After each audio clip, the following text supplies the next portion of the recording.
Hi and welcome back to Sadie's Spincraft. So I'm just gonna quiet that up. Look how pretty is that? Yeah, we're getting there. Welcome back to Sadie's Spincraft. In today's video I am just going to be spinning some of the that one there, the come on Sadie, it's merino, that I dyed in the fish pan. We did browns and stuff. I think it was teddy bear brown, mustard, yellow and something else. Well, anyway, I'm spinning that, but I'm also going to be reading this book. I'm going to do the first chapter overlaid, hence why it's taken me so long, because reading aloud and whatnot, yeah, it's just taken me a while to pluck up the courage and actually do the voiceover for it. I don't know why I struggle to say that I do this, and I can sort of read from my fleece and fibre source book, but this is a fictional book by Maria V Snyder, and it's called Poison Study. It's a Yelena Zaltana novel. There is 3 books altogether. I will be doing just the first chapter on this one. If you enjoy the first chapter, please let me know so that I can do the rest of the book. This series is one of my favourites, same with the Opal Cohen.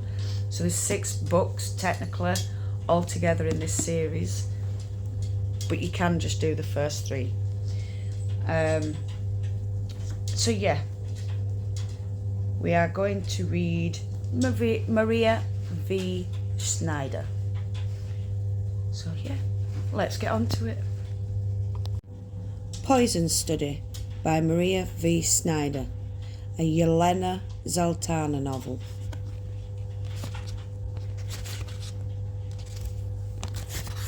Locked in darkness that surrounded me like a coffin, I had nothing to distract me from my memories. Vivid recollections waited to ambush me whenever my mind wandered. Encompassed by the blackness, I remembered white-hot flames stabbing at my face. Though my hands had been tied to a post that dug sharply into my back, I had recoiled from the onslaught. The fire had pulled away just before blistering my skin, but my eyebrows and eyelashes had long since been singed off. "Put the flames out!" a man's rough voice had ordered. I blew at the blaze through my cracked lips. Dried by fire and fear, the moisture in my mouth had gone. My teeth radiated heat as if they had been baked in an oven. "Idiot!" he cursed. "Not with your mouth. Use your mind. Put the flames out with your mind." Closing my eyes, I attempted to focus my thoughts on making the inferno disappear. I was willing to do anything, no matter how irrational, to persuade the man to stop. "Harry." Sorry, that was the cat. "Try harder." Once again the heat swung near my face, the bright light blinding me in spite of my closed eyelids. "Set her hair on fire," a different voice instructed. He sounded younger and more eager than the other man. "That should encourage her. Here, father, let me." My body jerked with intense fear as I recognised the voice. I twisted to loosen the bonds that held me as my thoughts scattered into a mindless buzzing. A droning noise had echoed from my throat and grew louder, until it had pervaded the room and quenched the flames. The loud metallic clank of the lock startled me from my nightmarish memory. A wedge of pale light sliced the darkness, then travelled along the stone wall as the heavy cell door opened. Caught in the lantern's glow, my eyes were seared by the brightness. I squeezed them shut as I cowered in the corner. "Move it, rat, or we'll get the whip." 2 dungeon guards attached a chain to the metal collar on my neck and hauled me to my feet. I stumbled forward, pain blazing around my throat. As I stood on trembling legs, the guards efficiently chained my hands behind me and manacled my feet. I averted my eyes from the flickering light as they led me down the main corridor of the dungeon. Thick, rancid air puffed in my face. My bare feet shuffled through puddles of unidentifiable muck. Ignoring the calls and moans of the other prisoners, the guards never missed a step, but my heart lurched with every word. "Ho, ho, ho, someone's gonna swing. Snap, crack, then your last meal slides down your legs. One less rat to feed. Take me, I want to die too." We stopped. Through squinted eyes, I saw a staircase. In an effort to get my foot onto the first step, I tripped over the chains and fell. The guards dragged me up. The rough edges of the stone steps dug into my skin, peeling away exposed flesh on my arms and legs. After being pulled through 2 sets of thick metal doors, I was dumped onto the floor. Sunlight stabbed between my eyes. I shut them tight as tears spilled down my cheeks. It was the first time that I had seen daylight in seasons. This is it, I thought, starting to panic. But the knowledge that my execution would end my miserable existence in the dungeon calmed me. Yanked to my feet again, I followed the guards blindly. My body itched from insect bites and from sleeping on dirty straw. I stunk of rat. Given only a small ration of water, I didn't waste it on baths. Once my eyes adjusted to the light, I looked around. The walls were bare, without the fabled gold sconces and elaborate tapestries I had been told once decorated the castle's main hallways. The cold stone floor was worn smooth in the middle. We were probably travelling along the hidden corridors used solely by the servants and guards. As we passed 2 open windows, I glanced out with a hunger that no food could satisfy. The bright emerald of the grass made my eyes ache. Trees were wore cloaks of leaves. Flowers laced the footpaths and overflowered from barrels. The fresh breeze smelled like an expensive perfume, and I breathed deeply.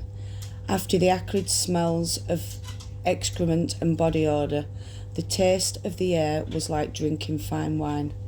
Warmth caressed my skin, a soothing touch compared to the constantly damp and chilly dungeon. I guessed it was the beginning of the hot season, which meant that I had been locked in the cell for 5 seasons, 1 season shy of a full year. It seemed an excessively long time for someone scheduled for execution. Winded from the effort of marching with my feet chained, I was led into a spacious office. Maps of the territory of Ixia and the lands beyond covered the walls. Piles of books on the floor made walking a straight line difficult. Candles in various stages of use littered the room. Singe marks evident on several papers that had gotten too close to the candle flames. A large wooden table, strewn with documents and ringed by half a dozen chairs, occupied the centre of the room. At the back of the office, a man sat at a desk. Behind him, a square window gaped open, permitting a breeze to blow through his shoulder-length hair. I shuddered, causing the chains to clatter. From the whispered conversations between prison cells, I had determined that condemned prisoners were taken to an official to confess their crimes before being hanged. Wearing black pants and a black shirt with 2 red diamonds stitched on the collar, the man at the desk wore the uniform of the advisor to the commander. His pallid face held no expression as his sapphire blue eyes scanned me with they widened in surprise. Suddenly conscious of my appearance, I glanced down at my tattered red prison gown and dirty bare feet, roughened with yellow calluses. Dirt streaked my skin, showed through the rips in the thin fabric. My long black hair hung in greasy clumps. Sweat-soaked, I swayed under the weight of the chains. A woman? The next prisoner to be executed is a woman. His voice was icy. My body trembled on hearing the word executed aloud. The calm I'd established earlier fled me. I would have sunk sobbing to the floor if the guards weren't with me. The guards tormented anyone who showed any weakness. The man tugged at the black ringlets of his hair. I should have taken the time to reread your dossier. He shooed the guards away. You're dismissed. When they were gone, he motioned me to the chair in front of his desk. The chains clanged as I perched on the edge. He opened the folder on his desk and scanned the pages.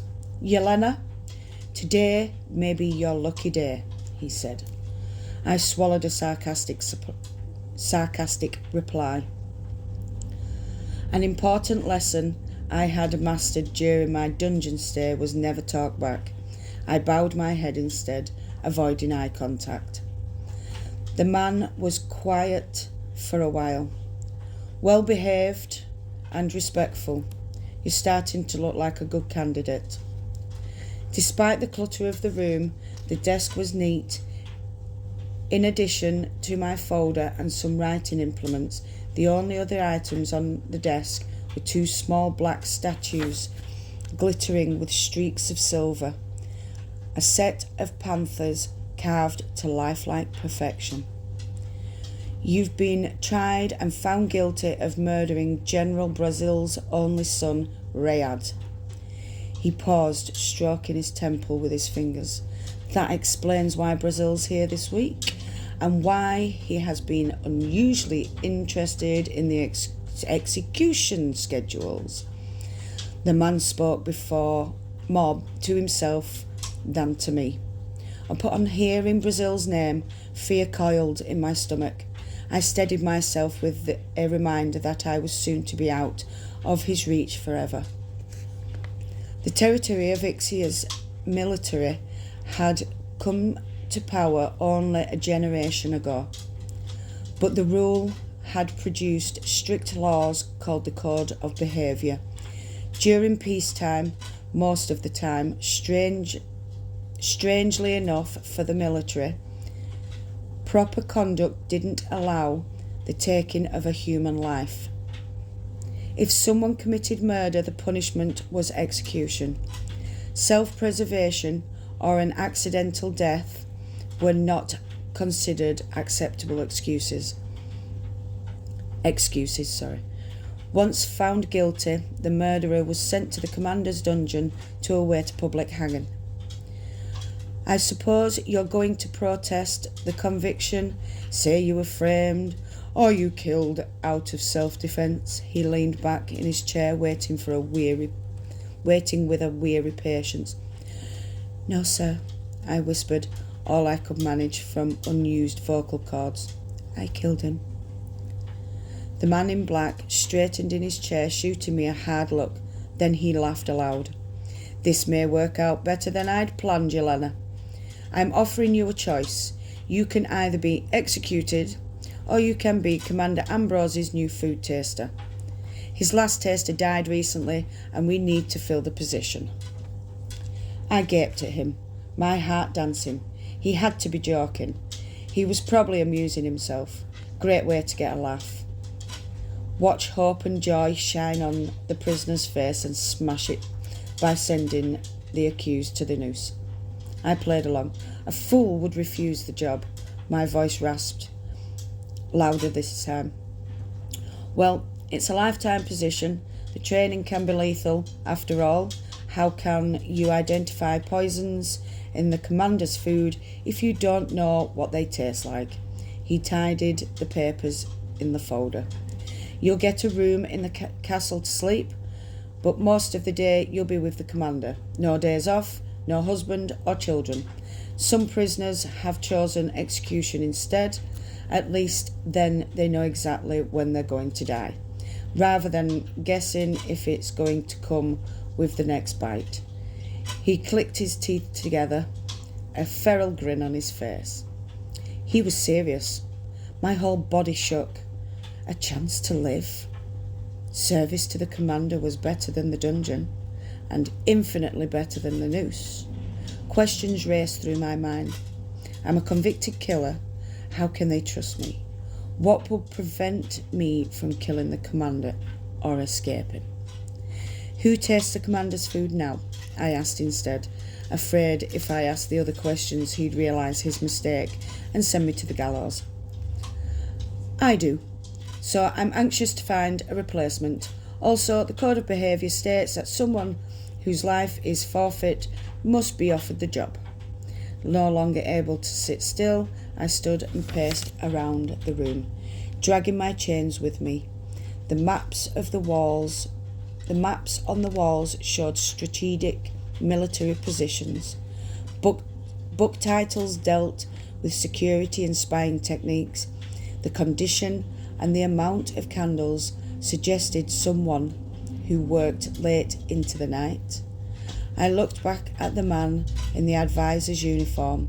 He had to be Valak, the commander's personal security chief and leader of the vast intelligence network for the territory of Ixia. What shall I tell the executioner? Valak said. I am not a fool.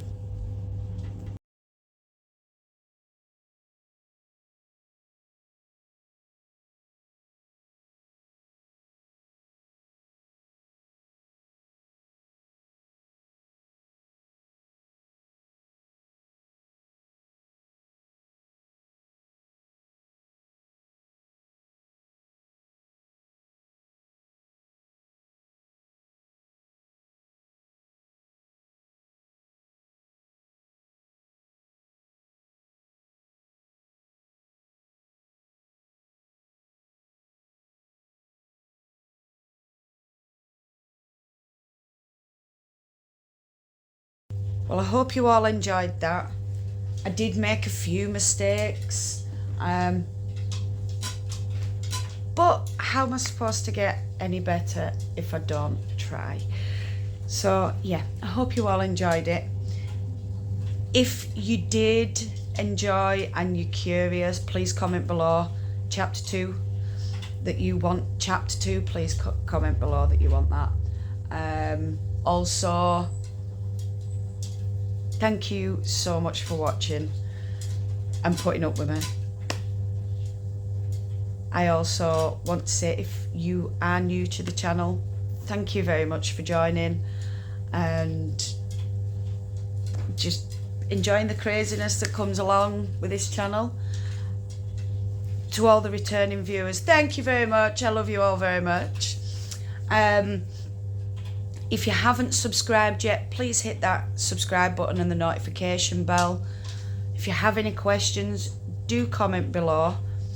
And yeah, fingers crossed this works how I'm hoping it'll work. But yeah, so no matter where you are in the world, whether it's morning, afternoon, evening or night time, I want you to do what you love doing. Love and hugs to all you fantastic people out there, and I will definitely see y'all again soon. Bye my beautifuls.